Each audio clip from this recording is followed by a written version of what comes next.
Friends, welcome everyone. நான் உங்கள் சபரி. கரெக்டா ஜூன் 12ஆம் தேதி 2024 வருடம் உத்தரப்பிரதேஷ் மாநிலத்துல குஜ்ரான்னு சொல்லிட்டு ஒரு டவுன் இருக்கு. அங்க இருக்கிற மக்களுக்கு எல்லாம் யூஸ் ஆகுற மாதிரி அந்த குஜ்ராத் டவுனோட எல்லையில ஒரு மயானமும் அமைஞ்சிருக்கு. பொதுவாவே அந்த மயானத்துக்கு பக்கம் யாருமே போக மாட்டாங்க. ஏன்னா நிறைய பேருக்கு பயமா இருக்கும். யாராச்சும் இறந்துட்டாங்க அப்படின்னா டெட் பாடி எடுத்து சடங்குகள் பண்றதுக்கு மட்டும்தான் அந்த மயானத்துக்கே போவாங்க. அந்த மயானத்தை மெயின்டெனன்ஸ் பண்றதுக்கு யாரும் இல்ல. அது மட்டும் இல்லாம அங்க யாரோ ஒருத்தவங்க செக்யூரிட்டியாவது போட்டிருப்பாங்கன்னு பார்த்தா அந்த மாதிரி செக்யூரிட்டி இல்ல. அதனாலவே நிறைய பேருக்கு அங்க போறதுக்கு பெரிய பயம். இருந்தாலும் இந்த ஜூன் 12ஆம் தேதி 2024 வருடம் ஏதோ சில வேலைகளால ஒரு 5 பேர் பக்கம் அந்த மயானத்துக்கு காலை நேரத்துலதான் போயிருக்காங்க. அந்த மயானத்துக்குள்ளார போய் என்டர் ஆகி அவங்க ஒரு காட்சியை பார்த்திருக்காங்க. அதை பார்த்தோன்னா அந்த 5 பேத்துக்குமே கை கால் உதறுது. அங்க இருக்கிறவங்க தெரிச்சு வெளியே ஓடி வராங்க. இதே அவங்க நைட்டு போய் அதே காட்சியை பார்த்திருந்தா அவங்க ஹார்ட் அட்டாக் வந்து இறந்திருப்பாங்களோ என்னமோ. அப்படி ஒரு பயம் 5 பேத்துக்குமே. அவங்க 5 பேர் பார்த்த விஷயம் என்ன அப்படின்னா, அந்த மயானத்துக்குள்ளார ஒரு பெண்ணோட டெட் பாடியை பார்த்திருக்காங்க. சரி, ஒரு பெண்ணோட டெட் பாடியை பார்த்திருக்காங்க, உடனே போலீஸ்க்கு கால் பண்ண வேண்டியது தானே. பயப்படுறதுக்கு என்ன விஷயம் இருக்குன்னு பார்த்தா அந்த டெட் பாடியில தலை டோட்டலா பிஞ்சு வந்திருக்கு. யாரோ ஒருத்தவங்க முக்கால்வாசி அறுத்துட்டாங்க. ஃபுல்லா ரத்த வெள்ளமா இருக்கு. இதெல்லாம் தாண்டி அந்த பெண்ணோட டெட் பாடியோட கை கால் எல்லாமே ரொம்ப வினோதமா இருக்கு. இந்த பேய் படங்கள் எல்லாம் யாரோ ஒரு பெண்ணுக்கு பேய் பிடிச்சிச்சு அப்படின்னா கை கால்லாம் அவங்கள உடைச்சுக்குவாங்க பாத்தீங்களா, இப்படி இருக்கும் அப்படி இருக்கும். அந்த பெண்ணோட 2 காலுமே தொடையெல்லாம் விரிச்சு கிடக்குது. சோ அதை பார்த்தோன்னே ஏதோ ஒரு பேய் அடிச்சிருக்குமா அப்படின்னு கூட நிறைய பேர் ஓட்டுவாங்க. அந்த பேய் அடிச்சு அதுதான் கொலை பண்ணிடுச்சு, இந்த பொண்ணு எதுக்காக இந்த நேரத்துல மயானத்துக்கு வந்துச்சு, இந்த மாதிரி ஏகப்பட்ட கேள்விகள் சுற்று வட்டாரத்துல பேசினாங்க. அதுக்குள்ளார போலீஸ் டிபார்ட்மெண்ட், ஃபாரன்சிக் டீம் எல்லாமே ஆராய்ச்சி பண்ண வந்துட்டாங்க. யார் இந்த கொலையை பண்ணிருப்பா? கண்டிப்பா பேய் அடிச்சுலாம் செத்துருக்க மாட்டாங்க. இந்த பொண்ணு ஏதோ ஒரு விஷயத்துக்காக இந்த மயானத்துக்கு வந்திருக்கு, யாரோ ஒருத்தவங்க கொலை பண்ணிட்டாங்க, இதுதான் டார்கெட். இதெல்லாம் தாண்டி போலீஸ் டீம் அங்க வரும்போது அவங்க பார்த்தோன்னே கண்டுபிடிச்சிட்டாங்க இது வந்து ஒரு நேச்சுரலான விஷயம் தான். இந்த வீடியோ பாக்குறவங்க எல்லாத்துக்குமே யாரோ ஒருத்தவங்க இறந்துட்டாங்க அப்படின்னா ரொம்ப ரேரான சினாரியோல இந்த கை கால் எல்லாமே கொஞ்சம் கொஞ்சமா சுருங்கி வெவ்வேறு பொசிஷன்ல போவதுக்கான சான்சஸ் இருக்கு. அதை ஃபர்ஸ்ட் தெரிஞ்சுக்கோங்க. நம்ம மயானத்துல இந்த மாதிரி ஒரு விஷயத்த பார்க்கும்போது அது பேய் அடிச்சிருச்சுன்னு சொல்லிட்டு நம்மளும் நம்பிடக்கூடாது. சோ போலீஸ் இந்த விஷயத்தெல்லாம் கிளாரிஃபை பண்ணதுக்கு அப்புறம் யாரு கொலை பண்ணாங்க, யாரோ ஒருத்தவங்க கொலை பண்ணிட்டு ஓடிட்டாங்கன்னு மட்டும் நல்லா தெரியுது. சிசிடிவி கேமரா எல்லாம் இருக்கான்னு பார்த்தா அந்த மயானத்தை மெயின்டைன் பண்றதுக்கே யாருமே இல்ல. அப்புறம் சிசிடிவி கேமரா மட்டும் எப்ப வைப்பாங்க? முக்கியமா இந்த கொலை எத்தனை நாளைக்கு முன்னாடி நடந்துச்சுன்னு தெரியல. ஏன்னா அந்த டெட் பாடி கொஞ்சம் சுருங்கி சுருங்கி அழுகிய நிலைமையில தான் கிடைச்சிச்சு. ஃபாரன்சிக் டீம் என்னதான் தேடினாலும் ஒரு எவிடன்ஸுமே கிடைக்கல. அது ஒரு மயானம், அங்க போய் அவங்க என்ன எவிடன்ஸை பார்க்க போறாங்க? அதுக்கு அடுத்ததா ஓகே, ஒரு அன்ஐடென்டிஃபைட் டெட் பாடி போஸ்ட்மார்ட்டம் ரிப்போர்ட்டுக்கு அனுப்பிச்சு விடுறாங்க. போஸ்ட்மார்ட்டம் ரிப்போர்ட்ல கழுத்தறுத்து தான் மர்டர் பண்ணிருக்காங்க. கழுத்தறுக்கிறதுக்கு முன்னாடி ஏதாச்சும் ரேப் பண்ணிருக்காங்கன்னு பார்த்தா அந்த மாதிரி எந்த விஷயங்களும் இல்ல. கழுத்தறுத்து ரத்தம் எல்லாம் வெளியே வந்துதான் இறந்திருக்காங்க. அது மட்டும் இல்லாம இறந்ததுக்கு அப்புறம் ரொம்ப நேரமா சன்லைட் அவங்க மேல அடிச்சுக்கிட்டே இருந்ததுனால உடம்பு எல்லாம் சுருங்கி காஞ்சு போய் கை கால்லாம் வெவ்வேறு மாதிரி வினோதமா இருக்கு. அதுதான் காரணங்கிறது போஸ்ட்மார்ட்டம் ரிப்போர்ட்லயும் தெரிஞ்சிருச்சு. சோ போலீஸ்க்கு பொதுவாவே இந்த மாதிரி ஒரு அன்ஐடென்டிஃபைட் பாடி கிடைச்சிச்சுன்னா எவ்வளவு வயசு இருக்குன்னு பார்ப்பாங்க. வயசு ஒரு 25ல இருந்து 30க்குள்ளார இருக்கிற மாதிரி இருக்கு. சோ சுத்தி இருக்கிற எல்லா போலீஸ் ஸ்டேஷனுக்குமே யாராச்சும் ஒரு பெண்மணி 25ல இருந்து 30 வயசுக்குள்ளார தொலைஞ்சு போன மாதிரி தெரியுதா? சுத்தி இருக்கிற பொண்ணுங்கள்ல யாரா ஒருத்தவங்க தானா, இல்ல எவனோ ஒருத்தன் ஏதோ ஒரு சிட்டியில கொன்னுட்டு திருப்பி இங்க வந்து போட்டுட்டு போயிட்டானா இப்படிங்கிற எந்த விஷயமும் போலீஸ்க்கு தெரியல. போலீஸ் இந்த மாதிரி எல்லா விஷயங்களும் சர்ச் பண்ணும்போதுதான் அதே குஜராத் சிட்டில வேற ஒரு போலீஸ் ஸ்டேஷன்ல சலீம் அப்படின்னு ஒருத்தவர் வந்து என்னோட வைஃப் தொலைஞ்சிட்டாங்க, என்னோட வைஃப் நேத்துல இருந்து காணோம், இதுக்கு முன்னாடி இந்த மாதிரி நடந்ததே இல்லைன்னு சொல்லிட்டு ஒரு கம்ப்ளைண்ட தராரு. அவரோட வைஃபோட பேரு ஆஸ்மா. ஆஸ்மாவுக்கு வயசு 30. சோ உங்களோட வைஃப் எங்க போயிருக்காங்க, ஏதாச்சும் ஐடியா இருக்கா, ஏதாச்சும் டவுட்ஃபுல்லா இருக்கா இப்படி எல்லாம் கேட்கும் போது ஆரம்பத்துல சலீம்க்கு எதுவுமே தெரியல. என்னோட வைஃப் தொலைஞ்சிட்டாங்க சார், உங்ககிட்ட வந்து கம்ப்ளைண்ட் பண்றேன் அப்படிங்கறத சொல்லியிருக்காரு. சோ இப்போ அந்த ஆஸ்மா அப்படிங்கிற பெண்மணிக்கு 30 வயசு. அவங்க என்னைக்கு தொலைஞ்சு போனாங்கன்னு பார்த்தா ஜூன் 11ஆம் தேதி. நம்ம எப்ப டெட் பாடியை கண்டுபிடிச்சோம்? ஜூன் 12ஆம் தேதி. ஒருவேளை மேட்ச் ஆகுமான்னு சொல்லிதான் சலீம மார்ச்சரிக்கு கூப்பிட்டு அடையாளம் கண்டுபிடிக்க சொல்றாங்க. சலீம் பார்த்தோன்னே கண்டுபிடிச்சிட்டாரு. ஐயோ அம்மா, இது என்னோட மனைவிதான் சொல்லிட்டு கத்தி கதறி அழுகிறாரு. உனக்கு இப்படி ஒரு கஷ்டமா? எவ்வளவு கஷ்டப்பட்டு எங்கெங்கெல்லாம் போய் உன்னை நல்லபடியா வச்சிருக்கணும்னு நினைச்சேன், உன்னோட வாழ்க்கையை நீயே முடிச்சுக்கிட்டேடி அப்படின்னு சொல்லி கத்தி கதறும் போதுதான் போலீஸ்க்கு ஒரு விஷயம் புரியுது. உன்னோட வாழ்க்கையை நீயே முடிச்சுக்கிட்ட அப்படின்னா இந்த பொண்ணுக்கு ஏதோ வேற ஒரு விஷயம் நடந்திருக்கு. அது சலீம்க்கு நல்லாவே தெரிஞ்சிருக்கு. சலீமை என்கொயரி பண்ண ஆரம்பிக்கிறாங்க. போலீஸோட என்கொயரியில சலீம் என்ன சொல்றாரு, எங்களுக்கு கல்யாணமாகி 3 வருஷம் ஆகுது சார். 3 வருஷத்துக்கு முன்னாடி கல்யாணம் நடந்தோடனே என்னோட வைஃப் கூட்டிட்டு நான் இந்த சிட்டிக்கு வந்துட்டேன். நாங்க ரொம்ப ஏழையான குடும்பம், காசுலாம் பெருசா இல்ல, அதனால நாங்க ஒரு ஷேர்ட் அபார்ட்மெண்ட்ல தான் வாழ்ந்தோம்னு சொல்றாரு. இந்த மாதிரி நிறைய சிட்டிஸ்ல காசு இல்லாதவங்க ஒரு அபார்ட்மெண்ட் வாடகைக்கு எடுத்து 2 குடும்பம் 3 குடும்பம் உள்ளார தங்குவாங்க. மெயின் கதவு ஒரு கதவா தான் இருக்கும், ஆனா உள்ளார போனா 3 பெட்ரூம் இருக்கும். 3 பெட்ரூம்லயுமே 3 ஃபேமிலி தங்குவாங்க. அதே மாதிரிதான் ஒரு 2 BHK அபார்ட்மெண்ட்ல நாங்க ஷேர்டா தங்கணும் சார். நாங்க போகும்போது ஆல்ரெடி அங்க ஒரு குடும்பத்துல தங்கிட்டு இருந்தாங்க. ஆனா அது யாருன்னு சொல்லிட்டு எங்களுக்கு தெரியாது. கல்யாணம் நடந்ததுக்கு அப்புறம் என்னோட ஒய்ஃபை நான் காப்பாத்தணும். என்னோட அப்பா அம்மா எல்லாமே சொந்த ஊர்ல இருக்காங்க. அவங்களை நான் காப்பாத்தணும். நான் ரொம்ப கஷ்டப்பட்டு உழைச்சேன். ஒரு ஹோட்டல்ல கிளீனர் வேலை தான் எனக்கு கிடைச்சிச்சு. அந்த ஹோட்டல்ல போய் கிளீனிங் வேலை எல்லாத்தையுமே முடிக்கிறதுக்கே காலையில போயிட்டு நைட்டு தான் சார் வருவேன். அவ கேட்கிற காசு எல்லாத்தையுமே நான் அவகிட்ட கொடுத்தேன். இருந்தாலும் இன்னொரு பெட்ரூம்ல இருக்கிற ஒருத்தவனை இவ பார்த்து பழகி அவன் கூட ரிலேஷன்ஷிப் வைக்கிறது எனக்கு தெரிய வந்துச்சு. இந்த பிரச்சனையே வேணான்னு சொல்லிதான் அந்த அபார்ட்மெண்ட்டை டோட்டலா வெக்கேட் பண்ணிட்டு நான் புதுசாவே ஒரு வீட்டுல வந்து தங்க வச்சேன். ஆனா புதுசா ஒரு வீட்டுல தங்கினதுக்கு அப்புறமும் என்னோட ஒய்ஃப் திருப்பி திருப்பி அவனுக்கு கால் பண்ணிட்டு தான் சார் இருந்தா. நான் எவ்வளவுதான் சொல்லி அவன் கிட்ட கேட்கவே இல்லை. எனக்கு என்னமோ அவன் மேலதான் சந்தேகமா இருக்கு அப்படிங்கிற ஒரு விஷயத்த போலீஸ்ட சொல்றாரு. இது எல்லாத்தையுமே கேட்கும் போது போலீஸ்க்கும் கண்டிப்பா அவனா இருக்கிறதுக்கு வாய்ப்புகள் இருக்குன்னு தோணுது. அவனோட பேரு கேட்கும் போது அவனோட பேரு அத்னான். அடுத்ததா போலீஸ் இந்த அத்னானை பத்தி விசாரிக்க ஆரம்பிக்கிறாங்க. அவனோட வீட்டுக்கே போய் அவனை அரெஸ்ட் பண்றாங்க. அவனோட வீட்டுக்கு போகும்போது அவன் ஸ்டைலா உட்காந்து போலீஸ பார்த்து சிரிச்சுக்கிட்டு இருக்கான். அவன் சிரிக்கிறத பார்த்தாவே தெரியுது போலீஸ பார்த்தா அவன் பயப்படவும் இல்ல. அடுத்த 5 நிமிஷத்துல நம்மள அரெஸ்ட் பண்ணி கூட்டிட்டு போறாங்கிறது அவனுக்கு தெரியுது. போலீஸ் வந்து அவன் கையில விலங்கெல்லாம் போட்டு கூட்டிட்டு போகும்போது ஒரு சினிமா படம் ஹீரோ மாதிரி ரொம்ப கர்வமா நடந்து போயிட்டு இருந்தான். யாருக்குமே ஒண்ணுமே புரியல. ஏன் போலீஸ்க்கே நம்ம யார்கிட்ட அரெஸ்ட் பண்ணிருக்கோம், நம்ம அரெஸ்ட் பண்ணி இவனை ஒரு கொலை கேஸ்க்கு கூட்டிட்டு போயிட்டு இருக்கோம், இவன் என்ன நார்மலா சிரிச்சிட்டு இருக்கானேன்னு சொல்லி போலீஸே ஆச்சரியப்பட ஆரம்பிச்சாங்க. போலீஸோட என்கொயரியில தான் இவனை பத்தி இன்னும் சில உண்மைகள்லாம் தெரிய வருது.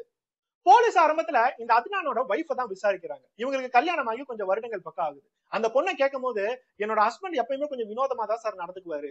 அவர் வந்து படங்கள்லாம் பாக்குறதுல ஒரு பெரிய ஃபேன். எந்த படத்தை போய் பார்த்தாலும் அடுத்து 1 வாரம் 2 வாரம் பக்கம் அந்த படத்துல ஏற்கிற கேரக்டர் மாதிரியே இவர் நடிச்சு காட்டுவாரு.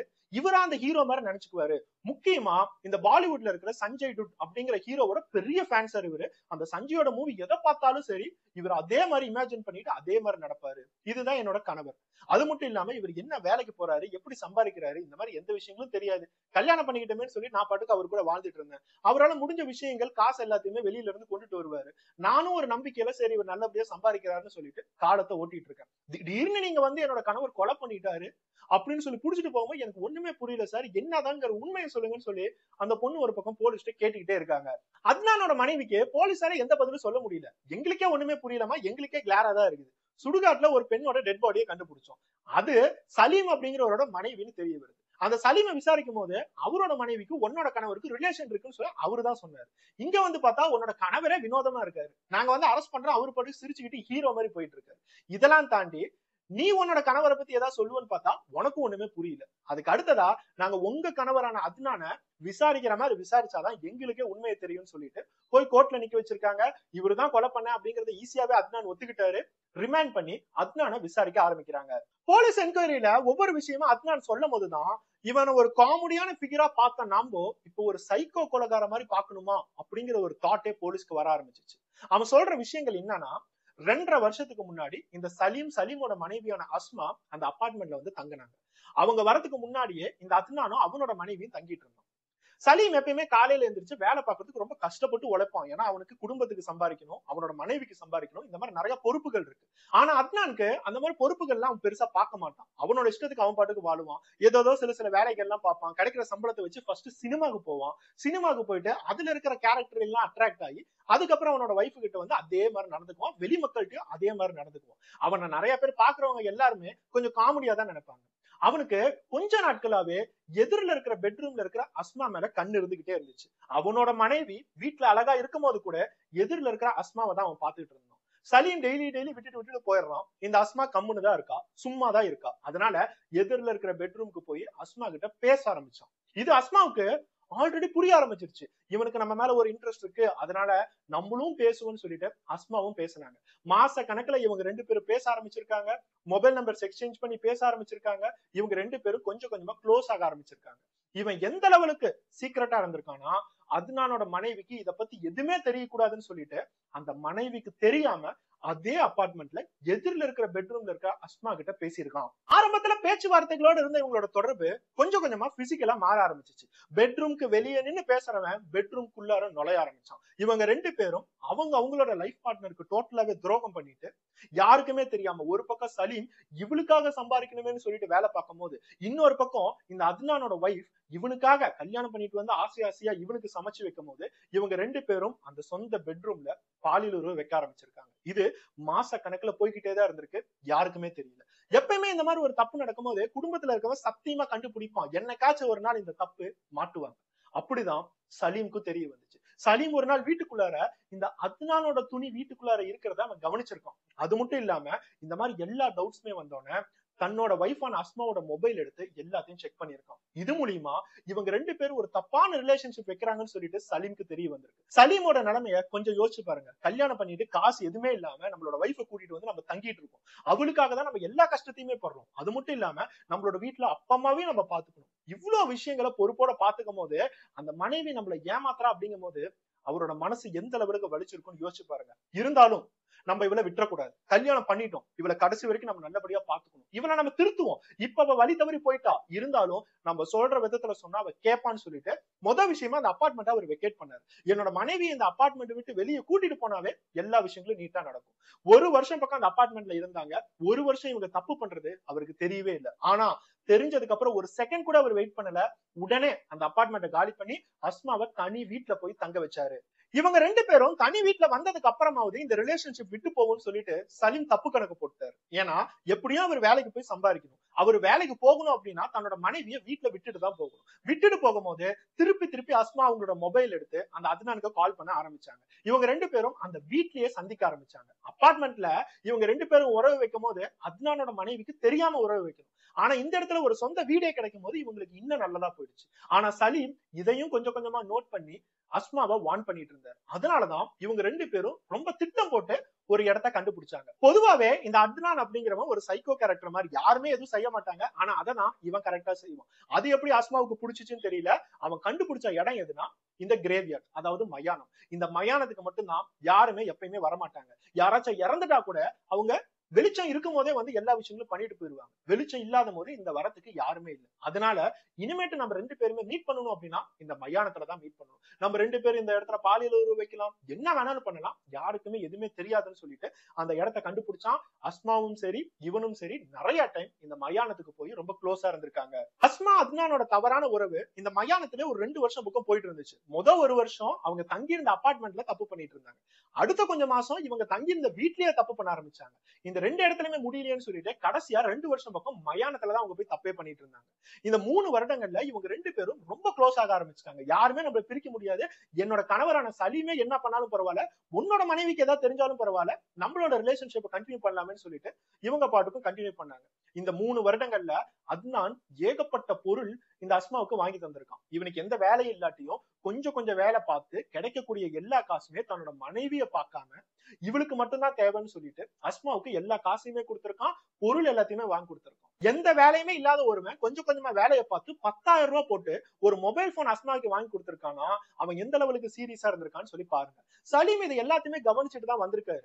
ஆரம்பத்துல வந்து என்னதான் நம்ம வான் பண்ணிட்டோம், அவ திருந்துற மாதிரி இல்ல, சரி பட்டுதான் அவ திருந்துவா அப்படின்னு சொல்லி சலீம் கொஞ்சம் வெயிட் பண்ணிட்டு இருந்தாரு. ஆனா இந்த வெயிட் பண்ற காலத்துலதான் தன்னோட மனைவியான அஸ்மா புது போன் வச்சிருக்கா, தேவையில்லாத நிறைய விஷயங்கள் கேஜெட்ஸ் வச்சிருக்கா, யார் இவளுக்கு இதெல்லாம் வாங்கி தரா, யார் இந்த மாதிரி புது ட்ரெஸ் எல்லாம் வாங்கி தரான்னு சொல்லிட்டு சலீமுக்கு ஒரு கன்ஃபியூஷனாவே இருந்துச்சு. கண்டிப்பா இந்த அத்னானா மட்டும் இருக்கிறதுக்கு வாய்ப்பே இல்லை, ஏன்னா அவனுக்கு தான் வேலையே இல்லையே, அவன் எப்படி வாங்கி தந்திருப்பான்னு சொல்லிட்டு சலீமுக்கு ஒரு டவுட்ஃபுல்லாவே இருந்துச்சு. ஆனா இதை எல்லாத்தையும் யோசிக்கிறதுக்குள்ளார தன்னோட மனைவி இறந்துருவான்னு சொல்லிட்டு சலீம் நினைக்க கூட இல்ல. சோ போலீஸ்க்கு இது எல்லா விஷயங்களும் கேட்டதுக்கு அப்புறம் இவங்களோட உறவு எப்படி ஆரம்பிச்சிச்சு, இவங்க என்ன கருமத்தை பண்ணிட்டு இருந்தாங்க, அந்த மயானம் எல்லாருமே போய் கடைசியா நிம்மதியா இருக்கக்கூடிய இடமே அந்த மயானம் தான். அந்த இடத்துக்கு போய் என்ன அசிங்கத்தை பண்ணிருக்காங்க, இந்த மாதிரி எல்லா விஷயங்களும் தெரிஞ்சிருச்சு. சரி நீ 3 வருஷம் பக்கம் அவளை லவ் பண்றேன்னு சொல்ற, எதுக்கு நான் கொலை பண்ணேன்னு கேட்கும் போதுதான் முக்கியமான ஒரு உண்மையா அந்த அத்னான் சொல்றான். 3 வருஷம் பக்கம் அஸ்மாவை நான் சின்சியரா லவ் பண்ணேன். ஆமா அவளுக்கும் கல்யாணம் ஆயிடுச்சு, எனக்கும் கல்யாணம் ஆயிடுச்சு, நாங்க எங்களோட பார்ட்னரை ஏமாத்திட்டு தான் வந்தோம். இருந்தாலும் நான் உண்மையா தான் அவளை லவ் பண்ணேன். ஆனா அவ என்னை உண்மையா லவ் பண்ணல. கடைசி கொஞ்சம் மாசமா நான் அவகிட்ட நிறைய சேஞ்சஸ் பார்த்தேன். நான் போன் பண்ண போன் எடுக்க மாட்டேங்கிறா, வாட்ஸ்அப் பண்ண வாட்ஸ்அப் பண்ண மாட்டேங்கிறா, அவளோட கவனங்கள் நிறைய செதறிட்டு இருந்துச்சு. அந்த சலீம் அப்படிங்கிற கணவனை விட்டுட்டு தானே அவ என்கிட்ட வந்தா, அப்படின்னா என்ன விட்டுட்டு வேற ஒருத்தன் கூட போறதுக்கு அவளுக்கு எவ்வளவு டைம் ஆகும், அதை கண்டுபிடிக்கணும்னு சொல்லிதான் ஜூன் 11 2024 வருடம் நீ மயானத்துக்கு வா, நம்ம எப்பயும் போல பேசலாம், எப்பயும் போல க்ளோஸா இருக்கலாம்னு சொல்லிட்டு அவளை கூப்பிட்டேன். அப்ப கூட அவ வரத்துக்கு ரெடியா இல்ல. ஏன்னா என் மேல இருக்கிற இன்ட்ரெஸ்ட் அவளுக்கு டோட்டலா போயிடுச்சு. இருந்தாலும் நான் வாங்கி கொடுத்த மொபைலுக்கு, நான் கொடுத்த காசுக்கு, நான் வாங்கி கொடுத்த ட்ரெஸ்ஸுக்குலாம் அவ ஏதாச்சும் பண்ணணும்ல, அதனாலதான் அந்த மயானத்துக்கு வந்திருக்கான். அந்த மயானத்துக்கு வந்தோன்னே இந்த அத்னான் அப்படிங்கிறவன் விஷயமா அவளோட மொபைலை புடிங்கிருக்கான். மொபைலை எடுத்து எல்லாம் நோட் பண்ணி பார்க்கும் போதுதான் தெரிய வருது, இவன் ஒருத்தவங்க கிட்ட மட்டும் அவ பேசல. இவன் கிட்ட எப்படி காதலியா நடிச்சிருக்காளோ, இவன் கிட்ட எப்படி காதலியா பேசியிருக்காளோ, அந்த மாதிரி நிறைய பேத்தோட கான்டாக்ட்ஸ் அந்த இடத்துல இருக்கு. சோ ஆரம்பத்துல அதுனா என்ன நினைச்சிருக்கான், இவளோட லைஃப்ல நானு அந்த சலீம் 2 பேர் தான் இருப்போம்னு சொல்லி அவன் நினைச்சிருக்கான். ஆனா இத்தனை நபர்களோட கான்டாக்ட் வருது, இத்தனை பேத்துக்கிட்ட இவ பேசியிருக்கா, இத்தனை பேத்துக்கிட்ட தப்பா பேசியிருக்கா அப்படின்னு பார்க்கும் போது அந்த இடத்துல அதுனான் என்ன நினைச்சானோ அது அந்த இடத்துல அவனுக்கு தெரிஞ்சிருச்சு. இதுதான் இருக்கும்னு நினைச்சவன் அவன் அந்த மயானத்துக்கு போறதுக்கு முன்னாடியே பாக்கெட்ல ஒரு கத்தியை கொண்டுட்டு போயிருக்கான். இதை கன்ஃபார்ம் பண்ணோன்னு அவனால கோவத்தை தாங்க முடியல. உடனே அந்த கத்தி எடுத்து அவளை அதே இடத்துல கழுத்தறுத்து கொலை பண்ணியிருக்கான். அவன் எந்த லெவலுக்கு கோபமா இருந்திருக்கானா, ஒரு கத்தி வச்சு அவன் அறுக்கும் போது முக்கால் வசி தலை தொங்கிருச்சு. இன்னும் கொஞ்சம் அறுத்திருந்தானா அந்த தலையை டோட்டலாவே எடுத்திருப்பான். அந்த பொண்ணு அந்த அளவுக்கு கொடூரமா கொலை பண்ணிட்டு அப்படியே அந்த இடத்த விட்டுட்டு அவன் பாட்டுக்கு அந்த இடத்த விட்டு ஓடிட்டான். அவனுக்கு ஒரே ஒரு விஷயம் மட்டும் கன்ஃபார்மா தெரியுது, இந்த மயானத்துக்கு யாரும் வரமாட்டாங்க. ஒரு 2 நாள் 3 நாள் கழிச்சு யாரோ வந்து பார்க்கும் போது இவ யாரு அப்படிங்கறத யாராலையும் கண்டுபிடிக்க முடியாது. சிசிடிவி கேமரா எதுவும் இல்ல, நான் தான் கொலை பண்ணங்கிறது யாருக்குமே தெரியாதுன்னு சொல்லி நினைச்சுக்கிட்டு தான் அவனோட வீட்டுக்கு போயிருக்கான். ஆனா இவளுக்குன்னு சொல்லிட்டு ஒரு கணவன் இருக்கான். அந்த சலீம் போய் போலீஸ்ல கம்ப்ளைண்ட் பண்ணுவான். இந்த டெட் பாடியை கண்டுபிடிச்சோம் போலீஸ் போய் சலீமை பார்ப்பாங்க. சலீமுக்கு நம்ம மேல ஒரு டவுட் வரும். போலீஸ் எல்லாத்தையும் ட்ராக் பண்ணி கடைசியா நம்மள வந்து கைது பண்ணுவாங்கன்னு சொல்லி அவன் கொஞ்சம் கூட நினைக்கல. சோ இப்ப போலீஸ்க்கு நீட்டாவே தெரிஞ்சிருச்சு இந்த அதுனான் எதனால கொலை பண்ணான் அப்படிங்கிறது. இருந்தாலும் யாரை பார்த்தாலும் சிரிச்சுக்கிட்டே இருக்கான். ஏதோ ஒரு பெரிய விஷயத்த சாதிச்ச மாதிரி எல்லாத்திலுமே பேசிட்டு இருக்கான். முக்கியமா பிரஸ் அண்ட் மீடியா இவன் மேல ரொம்ப இம்ப்ரெஸ் ஆக ஆரம்பிச்சாங்க.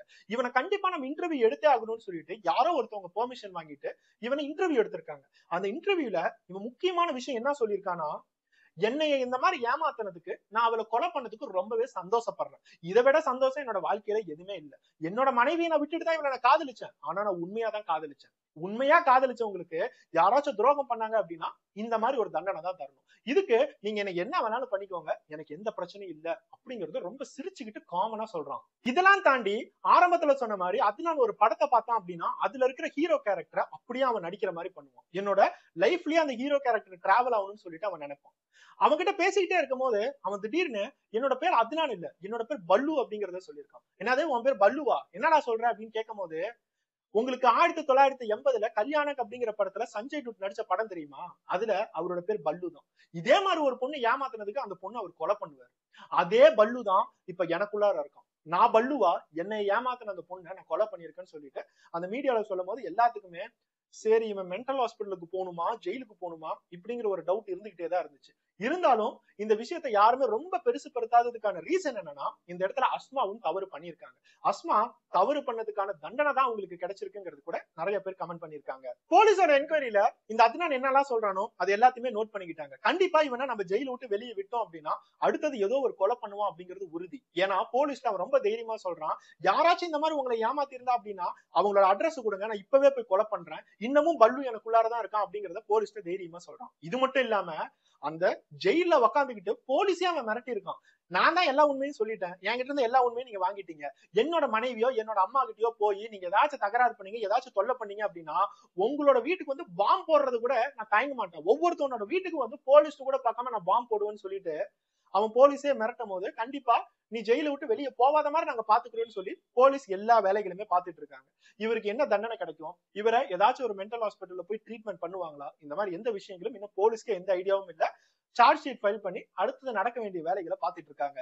இந்த வீடியோ பார்த்துட்டு இருக்க எல்லாருக்குமே எந்தெந்த இடத்துல எல்லாம் ஒரு தப்பான ரிலேஷன்ஷிப் ஆரம்பிக்குதோ அது இடம் எல்லாமே ஒரு கிரைம் தான் முடியுதுங்கிறத நம்ம இந்த சம்பவத்திலையும் பார்த்திருக்கோம். தயவு செய்து உங்க வீட்டுல இருக்கிற ஒரு அன்பை விட்டுட்டு, உங்க வீட்டுல உங்க குடும்பத்துல கிடைக்கிற ஒரு அன்பை விட்டுட்டு காமம் அப்படிங்கிற ஒரு சாக்கடைக்கு போய் விழுந்துடாதீங்க. இந்த இடத்துல நம்மளோட கணவர் நம்மளை கல்யாணம் பண்ணிட்டு அவரோட வறுமையிலையும் நம்மளை நல்லா காப்பாத்தணும்னு நினைக்கிறாருன்னு சொல்லி அஸ்மா கொஞ்சம் நினைச்சிருந்தா கூட அந்த சலீம் தன் மேல வச்சிருந்த காதலை அவங்க உணர்ந்திருப்பாங்க. அதேதான் அதுனானுக்கும். என்னோட மனைவி என்னை மட்டுமே நினைச்சுக்கிட்டு இருக்கா, நான் வேலைக்கு போறேனா இல்லையே இந்த மாதிரி எந்த விஷயங்களும் கேட்கறது இல்ல, நான் என்ன சொன்னாலும் கேட்டு நடந்துட்டு இருக்கா. அவளோட காதலை கொஞ்சம் உணர்ந்தா அப்படின்னா அவன் இந்த தவறை பண்ணிருக்கவே மாட்டான். இந்த இடத்துல இந்த அதுனான் அப்படிங்கிற கேரக்டர் புரிஞ்சிக்கவே முடியல. ஒவ்வொரு மூவிஸ பார்க்கும் போது அந்த ஹீரோ மாதிரியே நம்மளும் இருக்கணும்னு நினைச்சவன் எதுக்காக அவனோட மனைவியை ஏமாத்தினாங்கிறது தான் யாருக்குமே புரியல. இதெல்லாம் தாண்டி அந்த அஸ்மா அப்படிங்கிற பெண்மணி நம்மளை ஏமாத்திட்டான்னு சொல்லிட்டு அஸ்மாவை கொன்னவனுக்கு எப்படி ஆரம்பத்துல அவனோட மனைவியை ஏமாத்திட்டு அஸ்மா கிட்ட வரணும்னு தோணுச்சு. இந்த மாதிரி கேள்விகளுக்கு எல்லாம் அந்த அதுனானுகிட்ட கூட பதில் இல்ல. தயவு செய்து உங்க குடும்பத்துல கிடைக்கிற அன்பை வச்சுக்கிட்டு உங்க கணவர் ஆகட்டும், மனைவி ஆகட்டும், அவங்களுக்கு எவ்வளவோ குறைகள் இருக்கலாம், எவ்வளவோ சண்டைகள் இருக்கலாம். அந்த குறைகள்லாம் தாண்டியும் அவங்க உங்களை இன்னும் விருப்பப்பட்டுட்டு தான் இருக்காங்க, அவங்க உங்களை விரும்பிட்டு தான் இருக்காங்க, அவங்க உங்களை நல்லதா தான் நினைச்சிட்டு இருக்காங்க அப்படின்னா அவங்களுக்காக நீங்க உயிரை கூட கொடுங்க. தயவு செய்து காமம் அப்படிங்கிற ஒரு சாக்கடையில போய் விழுந்து அவங்களோட உயிரை எடுத்துறாதீங்க. நெக்ஸ்ட் ஒரு வீடியோல பார்ப்போம். பை.